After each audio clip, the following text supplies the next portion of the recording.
தமிழொலி நேயர்களுக்கு வணக்கம். இன்று இரவு நேர பிரதான செய்திகள். முதலில் தலைப்புச் செய்திகள். மின்சார சபை தலைவருக்கு எதிராக லஞ்ச ஊழல் ஒழிப்பு ஆணைக்குழுவில் முறைப்பாடு. நாட்டு மக்களுக்கு ஜனாதிபதி வெளியிட்டுள்ள மகிழ்ச்சி தகவல். யாழ்ப்பாண சிறையில் கலேபரம் சுடுநீர் வீச்சு. புலனாய்வு போலீஸ் கான்ஸ்டபிள் உட்பட 5 பெருந்தொகை பணத்துடன் கைது.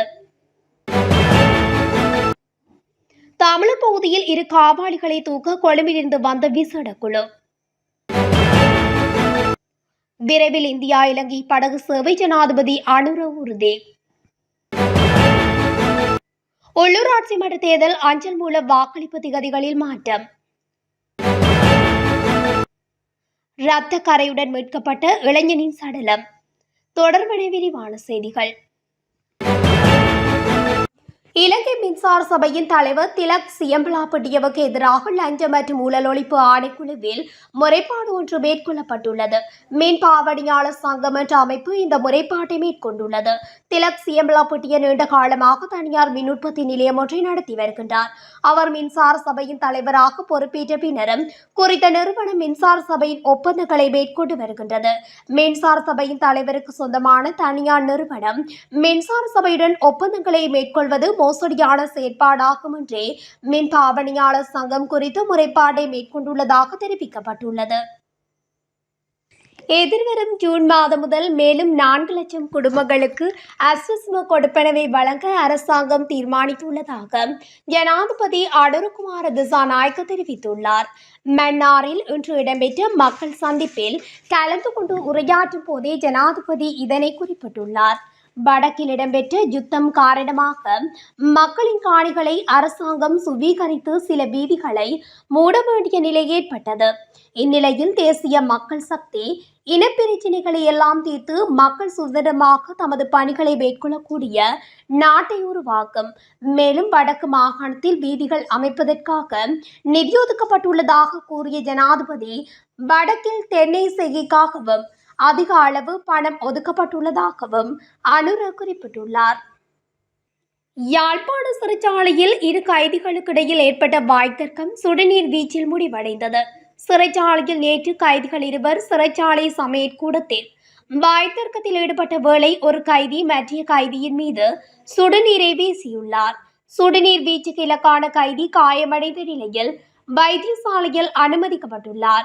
இந்நிலையில் சுடுநீரை வீசிய கைதி தொடர்பாக சிறைச்சாலை நிர்வாகம் விசாரணைகளில் ஈடுபட்டுள்ளதோடு சட்ட நடவடிக்கையும் எடுக்கப்பட்டுள்ளதாக தெரிவிக்கப்படுகிறது. இலங்கையின் மேல்மாகாண புலனாய்வு பிரிவைச் சேர்ந்த ஒரு கான்ஸ்டபிள் உட்பட 5 பேர் தேவேந்திரமுனை பகுதியில் வைத்து கைது செய்யப்பட்டுள்ளனர்.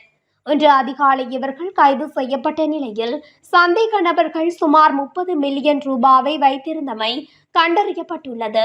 சிறப்பு அதிரடிப்படைக்கு கிடைத்த ரகசிய தகவலின் அடிப்படையில் வாகனம் ஒன்றை சோதனையிட்ட போது குறித்த 5 பேரும் கைது செய்யப்பட்டனர். இந்த பணத்தொகையின் மூலத்தையும் அதன் நோக்கத்தையும் கண்டறிய தற்போது போலீஸ் போதைப்பொருள் தடுப்பு பிரிவின் மேற்பார்வையின் கீழ் விசாரணைகள் நடத்தப்பட்டு வருகின்றன. மட்டக்களப்பு வாழைச்சேனை போலீஸ் பிரிவில் போதைப் பொருளுடன் 2 கைது செய்யப்பட்டுள்ளனர். கொழும்பிலிருந்து வருகை தந்த விசேட போலீஸ் குழுவினர் கைது செய்து வாழைச்சேனை போலீசாரிடம் ஒப்படைத்துள்ளனர். சந்தேக நபர்கள் வாழைச்சேனை போலீஸ் பிரிவுக்குட்பட்ட பிறைத்துறை சேனையில் போதைப் பொருளுடன் நேற்று 2 கைது செய்யப்பட்டுள்ளனர். கொழும்பிலிருந்து வருகை தந்த விசேட போலீஸ் குழுவினர்கள் இவர்களை கைது செய்துள்ளதுடன் இவர்களிடமிருந்து 70 கிராம் ஐஸ் போதைப் பொருள், 60 கிராம் ஹெரோயின், 150 கிராம் கேரள கஞ்சா என்பன கைப்பற்றப்பட்டுள்ளது. கைது செய்யப்பட்ட 2 பிறைந்துறை சேனை பிரதேசத்தைச் சேர்ந்தவர்கள் என்பதுடன் மிக நீண்ட நாட்களாக போதைப் பொருள் விற்பனையில் ஈடுபட்டு வந்துள்ளதாகவும் தெரிய வருகின்றது. கைது செய்யப்பட்ட 2 சந்தேக நபர்களையும் சான்று பொருட்களையும் வாழைச்சேரி போலீசாரிடம் ஒப்படைக்க நடவடிக்கை மேற்கொண்டுள்ளதுடன் மேலதிக விசாரணைகள் முன்னெடுக்கப்பட்டு வருகின்றது. அதேவேளை இவ்வாறான நபர்கள் தொடர்பில் பொதுமக்கள் போலீசாருக்கு அவசர இலக்கம் 107 மூலம் தமிழில் முறைப்பாடு செய்யலாம் என்பதும் குறிப்பிடத்தக்க விடயமாகும். மன்னாரிலிருந்து தமிழ்நாட்டின் ராமேஸ்வரத்துக்கான பயணிகள் படகு சேவையை மீள ஆரம்பிக்க நடவடிக்கை எடுப்பதாக ஜனாதிபதி அனுர்குமார் திசாநாயக்க தெரிவித்துள்ளார். மன்னாரில் இன்று இடம்பெற்ற மக்கள் சந்திப்பின் போதே ஜனாதிபதி இவ்வாறு குறிப்பிட்டுள்ளார். அவர் தொடர்ந்து உரையாற்றுகையில், தேசிய மக்கள் சக்தி இந்த பிரச்சினைகள் அனைத்தையும் தீர்த்து மக்கள் தங்கள் பணிகளை சுதந்திரமாக செய்யக்கூடிய ஒரு நாட்டை உருவாக்கும். மன்னாரில் காற்றை கொண்டு மின் உற்பத்தி செய்யக்கூடிய வசதி அதிகம் காணப்படுகிறது. ஆனால் கடந்த காலங்களில் சூழல் பாதுகாப்பு குறித்து கருத்தில் கொள்ளாமல் அவ்வாறான வேலை திட்டங்கள் முன்னெடுக்கப்பட்டன. இவை அனைத்தும் தற்போது தற்காலிகமாக இடைநிறுத்தப்பட்டுள்ளன. இந்நிலையில் எதிர்காலத்தில் மக்களின் கருத்துக்களை அறிந்து சூழல் பாதிப்பு இல்லாமல் இந்த வேலை திட்டத்தை முன்னெடுக்க நடவடிக்கை எடுக்கப்படும் என்று ஜனாதிபதி தெரிவித்தார். மேலும் மன்னாரிலிருந்து தமிழ்நாட்டின் ராமேஸ்வரத்துக்கான பயணிகள் படகு சேவையை மீள ஆரம்பிக்க நடவடிக்கை எடுப்பதாக ஜனாதிபதி தெரிவித்துள்ளார். இந்திய அரசாங்கத்தின் ஒத்துழைப்புடன் இந்த சேவைகள் முன்னெடுக்கப்படும். இதற்கான பேச்சுவார்த்தைகள் தற்போதும் இடம்பெற்று வருவதாக ஜனாதிபதி அனுர்குமார் திசாநாயக்க மேலும் தெரிவித்துள்ளார்.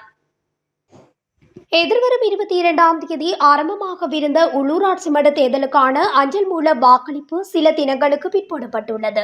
இதன்படி 24ஆம் மற்றும் 25ஆம் தேதிகளில் உள்ளூராட்சி மன்றங்களுக்கான அஞ்சல் மூல வாக்களிப்புகள் நடைபெறும் என்று தேர்தல் ஆணைக்குழு அறிவித்துள்ளது. முன்னதாக 22, 23ஆம் தேதிகளில் அஞ்சல் மூல வாக்கெடுப்பு நடைபெறும் என்று அறிவிக்கப்பட்டிருந்த போதும் நிராகரிக்கப்பட்ட வேட்புமனுக்கள் தொடர்பான தீர்ப்பின் நிமித்தம் அந்த திகதிகளில் மாற்றம் ஏற்படுத்தப்பட்டுள்ளது.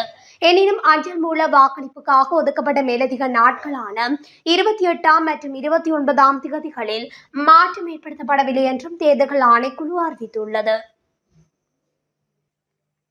வவுனியாவில் அலைக்கரை பகுதியில் இருந்து இரத்தக்கரை காயங்களுடன் மீட்கப்பட்ட இளைஞனின் சடலத்தை சட்ட வைத்திய அதிகாரி வராமையால் ஒப்படைப்பதில் தாமதம் ஏற்பட்டுள்ளது. வவுனியா பாவட்குளத்தின் சூடு வெந்தப்புலவு அலைக்கரை பகுதியில் இருந்து நேற்று மாலை இளைஞர் ஒருவரின் சடலம் இரத்தக்கரை காயங்களுடன் மீட்கப்பட்டிருந்தது. சடலமாக மீட்கப்பட்டவர் கடந்த புது வருட தினமன்று காணாமல் போயிருந்த வவுனியா விநாயகபுரம் பகுதியைச் சேர்ந்த கோபிதாசன் வயது 33 என்பவருடையது என அடையாளம் காணப்பட்டிருந்தது.